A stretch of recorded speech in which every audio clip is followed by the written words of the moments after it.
Et s'ils veulent absolument que je dorme en prison, je dormirai en prison. Mais la tête haute. Sarkozy condamné à 5 ans de prison, l'affaire Kadhafi enfin révélée.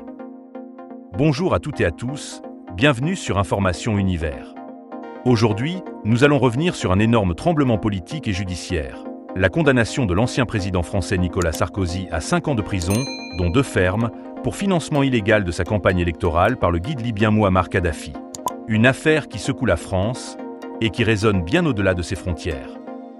Alors voici 5 chapitres pour comprendre la décision des juges de condamner l'ancien président de la Ve République française. Chapitre 1. Le rappel des faits. Nicolas Sarkozy, président de la République française de 2007 à 2012, a longtemps nié toute implication dans ce scandale. Mais la justice vient de trancher. Il est reconnu coupable d'avoir accepté des financements occultes provenant directement du régime libyen de Kadhafi pour soutenir sa campagne présidentielle de 2007. Selon l'enquête, ce sont plusieurs millions d'euros qui auraient transité, de manière illégale, entre Tripoli et Paris. Des mallettes de cash, des intermédiaires discrets et des réseaux d'influence qui liaient l'Élysée au régime libyen. Chapitre 2. Les preuves accablantes. Pendant des années, cette affaire a semblé relever du simple soupçon. Mais au fil du temps, les preuves se sont accumulées. Des témoignages d'anciens dignitaires libyens confirmant les versements. Des documents officiels retrouvés dans les archives libyennes mentionnant clairement l'aide financière à Sarkozy. Et surtout, des enregistrements et notes manuscrites qui démontrent la réalité des flux d'argent.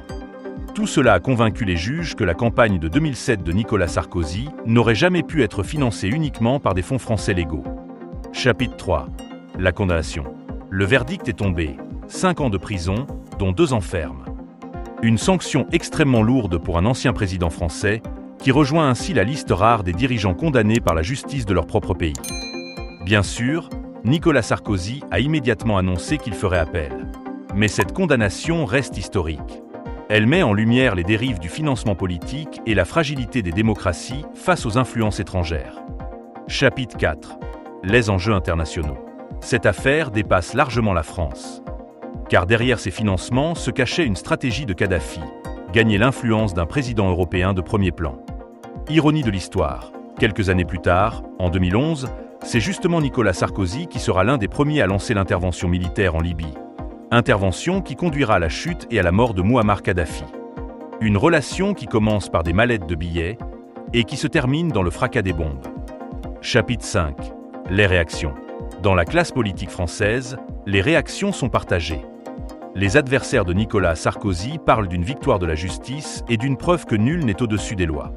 Ses partisans, eux, dénoncent un acharnement judiciaire et affirment que l'ancien président reste victime d'un complot. L'opinion publique, de son côté, est divisée. Certains saluent la fermeté de la justice, tandis que d'autres s'interrogent sur la capacité réelle à purger une peine de prison ferme pour un ancien chef d'État. Cette affaire Sarkozy-Kadhafi restera comme l'un des plus grands scandales politico-financiers de la France contemporaine. Elle soulève de nombreuses questions. Peut-on encore faire confiance aux campagnes électorales et à leur transparence? La justice française pourra-t-elle réellement faire exécuter cette peine?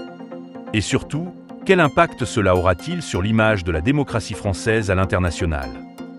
Et vous, qu'en pensez-vous? Est-ce une victoire de la justice ou un règlement de compte politique?